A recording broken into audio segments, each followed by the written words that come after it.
tetap bersyukur. Kami tetap berkata Kau baik Bapa.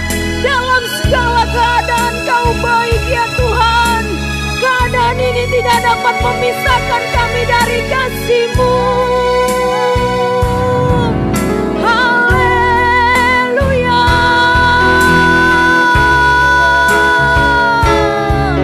Biar hati kami tetap bermazmur bagi-Mu. Kami tetap bersyukur. Terima kasih.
Tuhan, sore malam hari ini kami akan tetap bersyukur.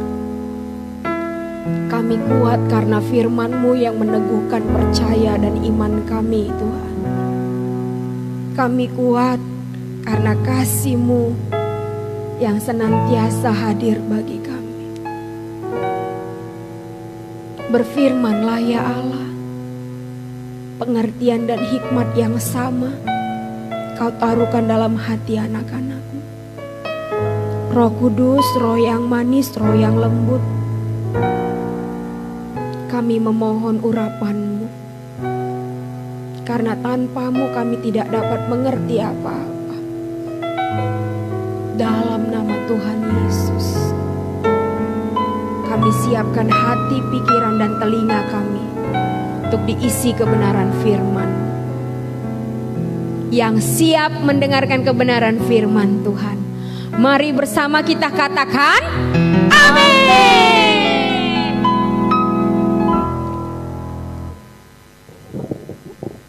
Adik-adik, terima kasih ya Kak Deborah, Kak Ella, Om Timothy, terima kasih. Sore hari ini kita akan merenungkan kebenaran firman Tuhan. Kita akan belajar firman Tuhan yang terambil dalam kitab 2 Raja-Raja 5 ayat yang ke-10.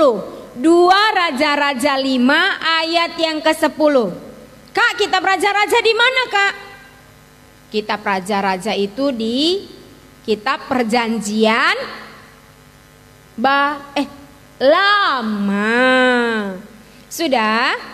2 Raja-Raja 5 ayat 10. Di sana perikopnya Naaman disembuhkan. Kita baca ya nak, sama-sama. Elisa menyuruh seorang suruhan kepadanya mengatakan, pergilah mandi 7 kali dalam sungai Yordan, maka tubuhmu akan pulih kembali, sehingga engkau menjadi tahir. Kak Timothy, ini cerita tentang apa? Di perikopnya tadi sudah disampaikan Naaman disembuhkan. Sama-sama 2, 3 ya. Naaman disembuhkan. Siapa Naaman itu Kak Timothy? Nanti adik-adik bersama dengan mama dan papa tolong dibaca dalam kitab 2 Raja-Raja pasal yang kelima ayat 1 sampai ayat yang ke-27 ya nak. Ingat ya sayang, nanti mama papa tolong bantu adik-adik untuk bersama-sama membaca kebenaran firman Tuhan ini. Naaman itu adalah panglima Raja Aram. Naaman, panglima Raja Aram, adalah seorang yang terpandang di hadapan tuannya dan sangat disayangi. Sebab oleh dia Tuhan telah memberikan kemenangan kepada orang Aram. Tetapi orang itu seorang pahlawan tentara sakit kusta. Kak Tim, sakit kusta itu sakit yang gimana ya Kak Tim? Itu loh sayang, yang menyerang tubuhnya, bagian-bagian tubuhnya yang berwarna putih, lama-lama dia habis. Kalau zaman kita perjanjian lama, orang-orang dengan penyakit kusta itu mereka diasingkan. Mereka itu dikatakan najis. Nanti boleh dibuka dalam kitab Keluaran, dalam kitab Kejadian, banyak nanti tertulis di sana. Nah, terus Kak Tim, Naaman ini kenapa bisa Kak Tim kena penyakit kusta? Nah sayang, firman Tuhan itu selalu iya dan amin dalam kehidupan kita. Tuhan rancangkan sesuatu itu untuk mendatangkan kebaikan bagi orang-orang yang mengasihinya. Kalau Naaman ini diceritakan sakit kusta, ini membawa berkat sampai hari ini kepada kita. Kamu tahu orang dengan penyakit kusta itu selalu diasingkan, dijauhi oleh orang-orang. Sama seperti hari-hari ini, ketika seseorang itu dikonfirmasi menderita penyakit COVID-19, pasti orang-orang di sekitarnya itu menjauh. Bahkan dia disuruh untuk mengisolasi dirinya sendiri atau mengisolasi diri di rumah sakit. Firman ini berkuasa sampai dengan hari ini. Naaman yang sakit kusta itu bisa disembuhkan dengan cara yang ajaib daripada Tuhan Yesus. Kita lanjut ya nak. Orang Aram pernah keluar bergerombol dan membawa tentara tertawan seorang anak perempuan dari negeri Israel. Ia menjadi pelayan pada istri Naaman. Itu di ayat yang kedua. Ayat yang ketiga, berkatalah gadis itu kepada nyonyanya, sekiranya tuanku menghadap nabi yang di Samaria itu, maka tentulah nabi itu akan menyembuhkan dia dari penyakitnya. Lalu di ayat yang keempat dan seterusnya, Naaman pergi memberitahukan hal yang dikatakan oleh pelayan itu kepada rajanya. Dia berkata, beginilah yang dikatakan oleh gadis yang dari negeri Israel itu. Maka jawab Raja Aram, baiklah pergilah dan aku akan mengirim surat kepada Raja Israel. Karena Naaman ini merupakan tentara yang banyak membawa kemenangan-kemenangan bagi kerajaan Aram. Hati rajanya sangat mengasihi Naaman. Ketika dia mengetahui Naaman sedang sakit, lalu Naaman diberitahu bahwa ada seorang nabi Tuhan di Israel. Lalu si sang raja itu menulis satu surat. Dia berkata, kepadamu kuutuskan seorang panglimaku yang bernama Naaman, sembuhkanlah dia. Ketika surat itu dibaca oleh Raja Israel, maka Raja Israel menjadi takut. Kenapa Kak Tim? Raja Israel menjadi takut. Dikatakan di sana, lalu pergilah Naaman dan membawa sebagaian persembahan 10 talenta perak dan 6.000 shikel emas dan 10 potong pakaian. Ia menyampaikan surat itu kepada Raja Israel yang berbunyi, sesampainya surat ini kepadamu, maklumkanlah kiranya bahwa aku menyuruh kepadamu Naaman pegawaiku supaya engkau menyembuhkan dia dari penyakit kustanya. Segera sesudah Raja Israel membaca surat itu, dikoyakkannyalah pakaiannya serta berkata, Allahkah aku ini yang dapat mematikan dan menghidupkan, sehingga orang ini mengirim pesan kepadaku supaya kusembuhkan seorang dari penyakit kustanya? Tetapi sesungguhnya perhatikanlah dan lihatlah, ia mencari gara-gara terhadap aku. Nah, Raja Israel itu ketika menerima surat dari Raja Aram itu, dia berkata, Allahkah aku yang dapat menyembuhkan atau menghidupkan atau mematikan? Pasti dia ini mau mencari perang terhadap aku. Tetapi yang tidak diketahui oleh Raja Israel adalah bahwasannya segera sesudah didengar Elisa abdi Allah itu bahwa Raja Israel mengoyakkan pakaiannya, di ayat yang ke-8 dikirimnyalah pesan kepada raja, bunyinya, mengapa engkau mengoyakkan pakaianmu? Biarlah ia datang kepadaku supaya ia tahu bahwa ada seorang nabi di Israel. Wow. Elisa berkata demikian kepada raja. Biarkan utusan yang disuruh oleh Raja Aram itu datang kepadaku, agar mereka tahu bahwa di Israel ada seorang nabi utusan daripada Tuhan. Untuk apa Hatim? Untuk apa diketahui itu? Untuk mereka bisa mengetahui Tuhan bekerja tidak dengan cara pikiran kita. Tuhan bekerja tidak dengan cara penglihatan kita. Tuhan bekerja itu di luar daripada segala yang dapat kita pikirkan, yang dapat kita lihat, yang dapat kita dengar, yang dapat timbul di dalam hati kita. Lalu apa dikatakan?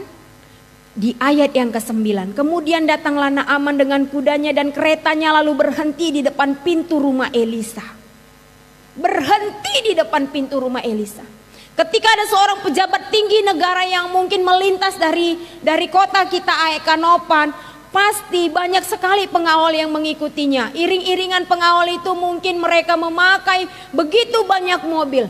Bahkan kalau mungkin misalnya ada menteri, mungkin menteri pendidikan lewat, maka anak-anak sekolah akan disuruh untuk menyambutnya, membawa bendera, mengibarkan bendera merah putih. Tetapi ketika Panglima Raja Aram itu yang bernama Naaman datang ke Israel, ke rumah seorang hamba Tuhan yang bernama Elisa, apa yang terjadi?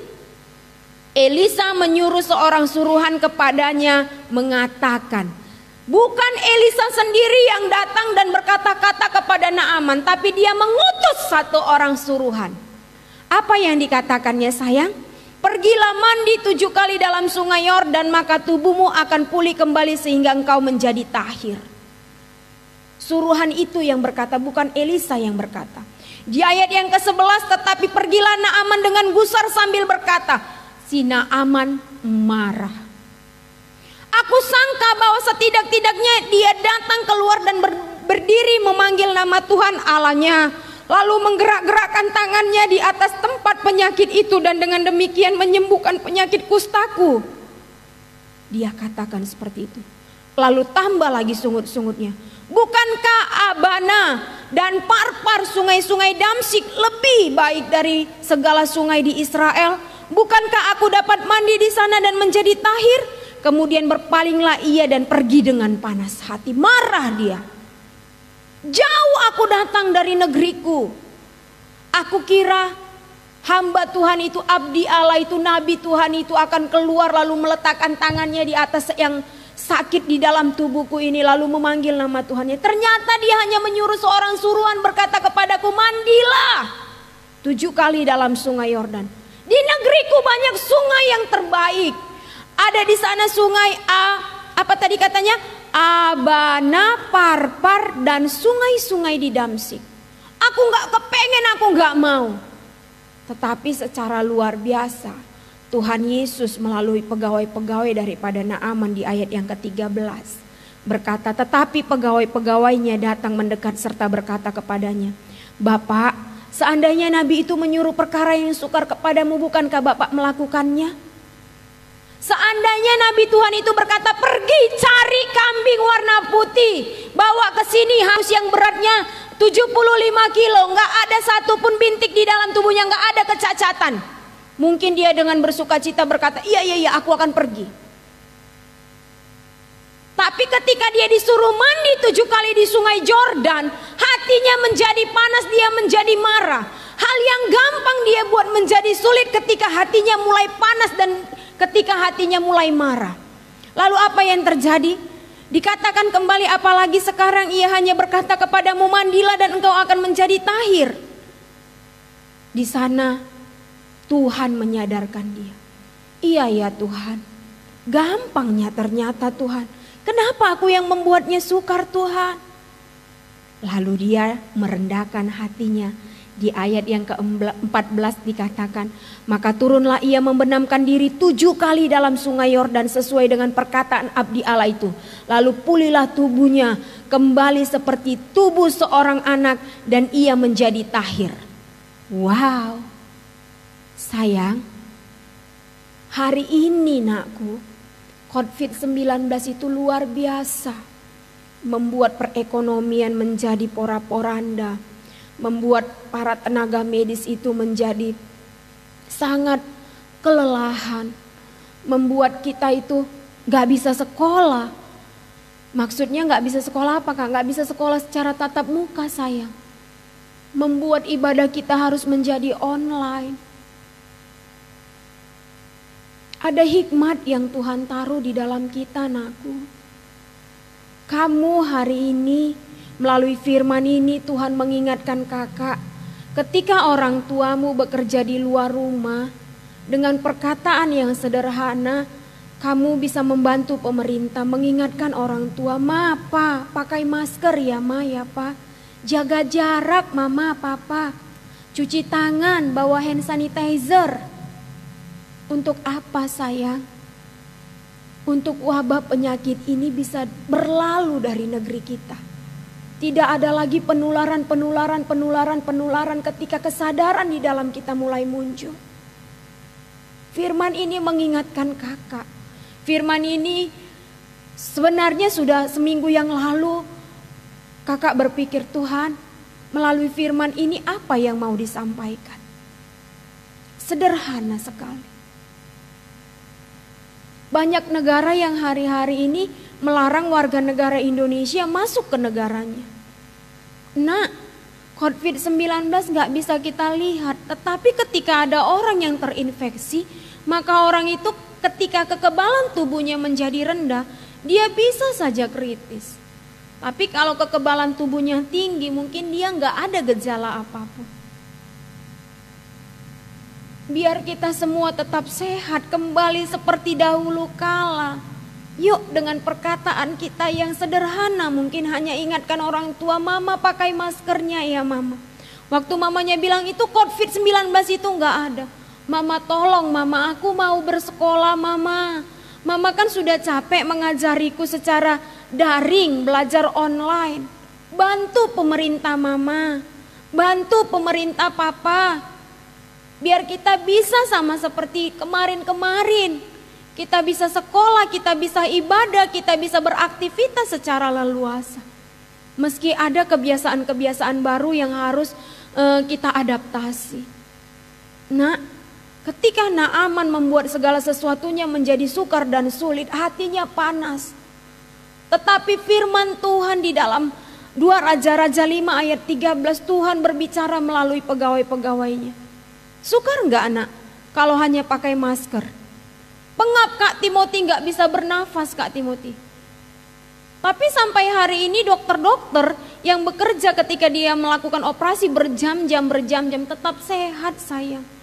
Gak ada salahnya kita mengikuti arahan-arahan yang baik dari pemerintah, karena pemerintahan kita adalah wakil Tuhan. Sayang, tugasmu, tugas kakak, kita berdoa untuk bangsa ini. Selain kita berdoa, kita juga harus ingatkan orang tua kita, orang-orang di sekeliling kita. Agar apa? Agar COVID-19 ini cepat selesai. Ketika tidak ada lagi orang yang terinfeksi, maka mata rantai COVID-19 ini akan terputus. Sayang, lihat Naaman. Dia mau merendahkan hatinya. Dia mau berkata, "Baiklah, aku akan melakukannya." Ketika dia mandi 7 kali di sungai Yordan yang dia katakan tidak lebih baik daripada segala sungai yang ada di daerah kerajaan Aram. Apa yang terjadi? Dia bisa sembuh. Jangan sungut-sungut lagi, jangan berbantah-bantah lagi. Ayo dukung pemerintah, bantu pemerintah agar kita sama-sama sehat nak. Agar kita sama-sama bisa menikmati seperti apa yang kemarin-kemarin kita nikmati. Amin. Gak boleh ada kekerasan hati. Gak boleh asal ada yang bilang COVID itu gak ada Kak Timothy jangan percaya. Kamu tahu pemerintah kita adalah wakil Tuhan. Hari ini bersama-sama kita bantu pemerintah ya sayang. Rendahkan hati sama seperti Naaman. Waktu dia ada kerendahan hati maka dia disembuhkan. Indonesia dapat disembuhkan ketika kita sama-sama mendukung pemerintah untuk melakukan sesuatu dari diri kita. Hal yang kecil bisa berdampak besar untuk bangsa ini. Amin. Amin sayang. Kita berdoa. Tuhan, kami bersyukur ya Tuhan. Melalui pembacaan firman hari ini, Kau mengingatkan kami. Tuh kami rendah hati boleh ditegur. Kami rendah hati boleh menerima Tuhan Yesus arahan-arahan yang baik. Untuk kami sendiri, untuk kebaikan kami sendiri. Terima kasih Tuhan. Meski kami masih kecil, tapi ketika ada Roh Kudus di dalam kami, sama seperti pegawai-pegawai Naaman yang mungkin suara mereka tidak didengarkan. Ketika ada Roh Kudus, maka perkataan kami penuh dengan urapan ya Tuhan. Bantu kami, tolong kami untuk dapat membantu pemerintah kami. Terima kasih Tuhan. Berkati firman-Mu, biar firman-Mu tertanam di dalam kami. Kami percaya keajaiban-keajaiban yang daripada-Mu yang tidak pernah dilihat mata kami, tidak pernah didengar telinga kami, tidak pernah timbul di dalam hati kami, itu Kau sediakan bagi kami yang mengasihi-Mu. Kami gak ngerti bagaimana caranya agar bangsa ini, agar Indonesia boleh pulih. Tapi yang kami tahu Tuhan, ketika pemerintah menyuruh kami melakukan sesuatu, itu semua untuk kebaikan kami. Karena Engkau menaruh pemerintah kami menjadi wakil-Mu. Urapi Tuhan Bapak Presiden, urapi seluruh jajarannya Tuhan. Bahkan satuan tugas yang menangani Tuhan untuk COVID-19 ini bisa ditangani dengan cepat Tuhan. Kami berdoa Kau membantu mereka dengan kasih kuasa dan hikmat-Mu. Para tenaga medis yang berjuang ya Tuhan, berkati mereka. Bahkan pasien-pasien dengan COVID-19 sembuhkan Tuhan dengan kuasa-Mu. Malam hari ini kami berdoa biar masyarakat, seluruh warga negara bangsa Indonesia boleh Tuhan Yesus membantu pemerintah dengan mengikuti setiap protokol kesehatan yang boleh ada untuk kebaikan kami. Terima kasih, kuatkan iman dan imun tubuh kami selama wabah ini masih ada.